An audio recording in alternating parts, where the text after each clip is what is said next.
Merci, merci vraiment, mon frère Pierre, d'une vive introduction. Je suis très content de cette introduction. Plusieurs questions sont abordées avec la royauté de Christ. Parce que plusieurs problèmes se posent par rapport à la religion, par rapport aux documents. Plusieurs choses sont à révéler. Alors sur ces, sans toutefois tarder, on doit passer à une autre étape qui est celle des questions. Alors, je vais toutefois poser une, deux ou trois questions à mes frères, les frères Élie et les frères fidèles, qui doivent quand même essayer de m'expliquer sur une question principale. Je commence d'abord avec mon frère Élie. Très cher frère, en Christ, j'aimerais juste savoir, selon la royauté de Christ, est-ce qu'il y a-t-il une différence entre Jésus et Christ? Oui, À vous la parole. merci beaucoup pour la parole. Là, je vais répondre oui, il y a une différence. Jésus et Christ. D'abord, si nous prenons Jésus, pour la première fois, nous pouvons dire Jésus, c'est juste un messager, un envoyé de Christ. Jésus a été envoyé par Christ, c'est pourquoi on l'appelait Jésus-Christ. C'est que Jésus devrait atteindre l'étape de Christ pour être appelé Christ. Tant que tu n'as pas encore atteint l'étape de Christ, selon la royauté, tu n'as pas encore atteint l'étape de Christ, tu resteras toujours Jésus. C'est pourquoi il y a même un pont pour vous dire qu'il faudrait quitter de Jésus vers Christ. Jésus est un envoyé comme tout autre envoyé qui est envoyé sur la terre avec l'œuvre de Dieu. Merci. Vraiment, merci beaucoup pour ton avis par rapport à cette question. La même question sera adressée à mon frère fidèle. Frère fidèle, je dois encore savoir s'il y a encore quelque chose à ajouter par rapport à Jésus. Est-ce qu'il y a-t-il vraiment une différence entre Jésus et Christ par rapport à cette connaissance nouvelle que vous nous amenez, la royauté de Christ? Comment entendez-vous Jésus et Christ? Elles sont le même ou il y a un point de différenciation? Merci beaucoup, frère David, pour la question. Je pense que c'est une question qui fait beaucoup de débats dans le peuple de Dieu, parmi les peuples de Dieu. Il y a ceux-là qui confondent Jésus à Christ. Ils disent que Jésus, c'est lui le Christ. Là, nous devons maintenant éclairer l'opinion. Nous disons Jésus est Jésus.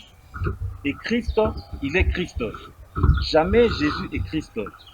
Et nous devons savoir, Jésus, comme le frère Élie l'a dit, Jésus, c'est un envoyé. Jésus, c'est un messager comme tout autre messager. Il est un messager comme Moïse, il est un messager comme Élie et tout autre messager que vous connaissez. Jésus, il a été envoyé et celui qui l'a envoyé, c'est bien Christ.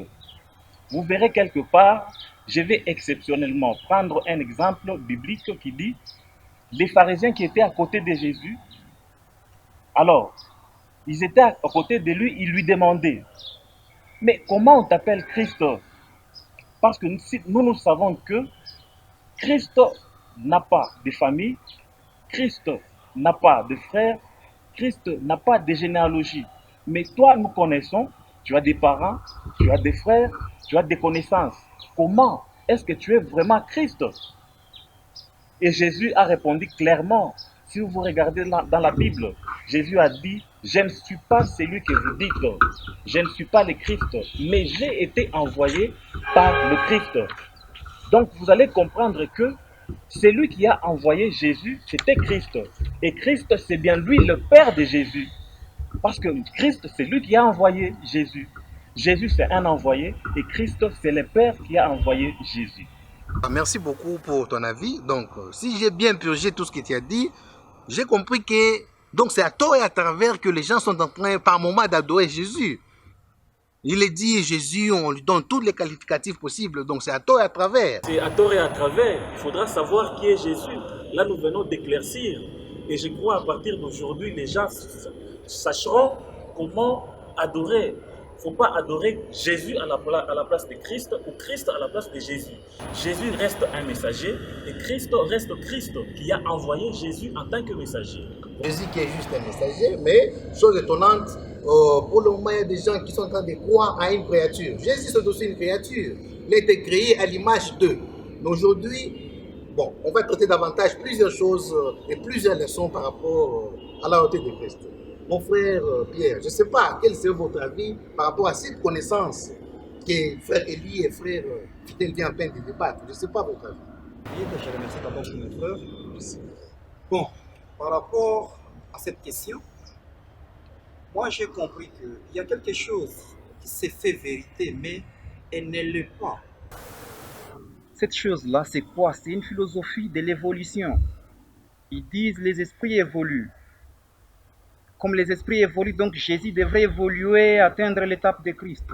Et tout le monde est censé évoluer.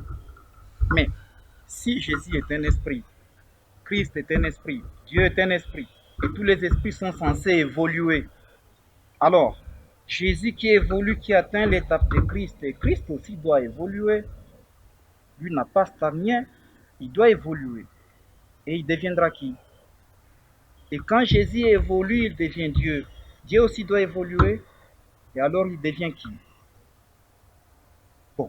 Et d'ailleurs, quand vous parlez de Jésus étant fils de Dieu, étant Christ, moi je me rappelle bien, en Luc, quand vous lisez Luc 4, verset 1, vous commencez juste à partir de là, quand il vient du baptême, il se trouve dans les désert, tenté par le diable. Diable, c'est le fils de Dieu. Même quand Dieu se ressemble avec ses fils, vous entendrez que le diable aussi est là. Maintenant, comme lui s'appelait dans la cité fils de Dieu, on l'appelait partout fils de Dieu, le diable lui a posé juste une question. Si tu es fils de Dieu, transforme cette pierre en pain. Parce que le diable connaît les capacités d'un fils de Dieu. Mais quelle était la réponse de Jésus? Il a dit l'homme. Mais le diable lui a demandé si tu es fils de Dieu. C'est ça la question. Soyons quand même posés.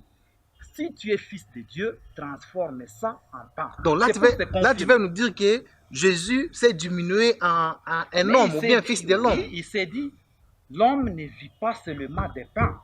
Mais le diable lui a posé la question, si toi tu es fils de Dieu, transforme ça en pain. Mais lui s'est dit homme.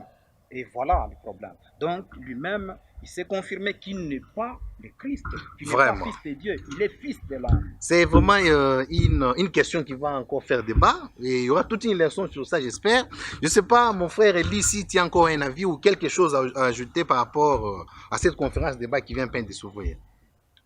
Là, j'attends que les leçons, que nous puissions commencer maintenant à passer avec les différentes leçons pour expliquer au peuple de Dieu partout dans le monde, pour que là où il n'y avait pas, là où il y avait des confusions, que la confusion puisse être ôtée, et là où quelqu'un est resté dans l'ignorance, qu'on ôte cette ignorance à travers la royauté de Christ sur la terre. Mon frère, ma soeur, papa et maman, partout dans le monde où vous nous suivez, ça c'est un moment très pertinent, un moment d'éveil. Nous avons intérêt de nous réveiller dans le sommeil profond. Ne soyons pas endormis à travers des connaissances, à travers des philosophies, à travers des livres, documents et autres, ne venant pas au nom de Dieu le Père. Là, c'est le message de Dieu le Père qui a un trait de circuler partout dans le monde. Certes, c'est en train de me suivre, c'est en train de nous suivre ici, partout dans le monde. Mais écoute, au même moment que tu as la chance d'écouter cette vidéo, sache bien que Dieu le Père te tient à l'œil. Peu importe ta spiritualité. N'oubliez pas que longtemps, tu as eu le temps d'adorer une créature. Tu as adoré un faux Dieu, voire même un Dieu inconnu.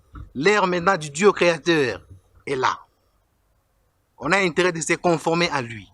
On a intérêt d'avoir cette connaissance, ces enseignements, parce que le jugement des vivants et les morts, le jugement des êtres, le jugement des anges et divinités, ce jugement est une réalité. Voilà, le temps approche.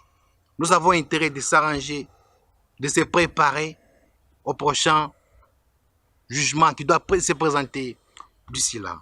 C'est la fin de cette émission. Merci à tous de nous avoir suivis de partout dans le monde, à travers vos chaînes radio, télévision et surtout sur Internet.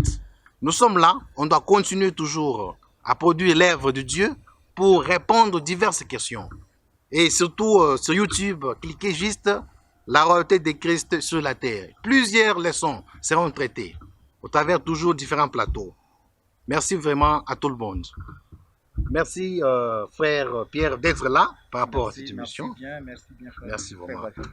Merci frère Fidèle d'avoir répondu à notre invitation. C'est moi qui vous remercie, frère. Merci frère Elie d'être là, d'assister activement à notre émission. Merci bien. Au revoir à tous les publics. Merci.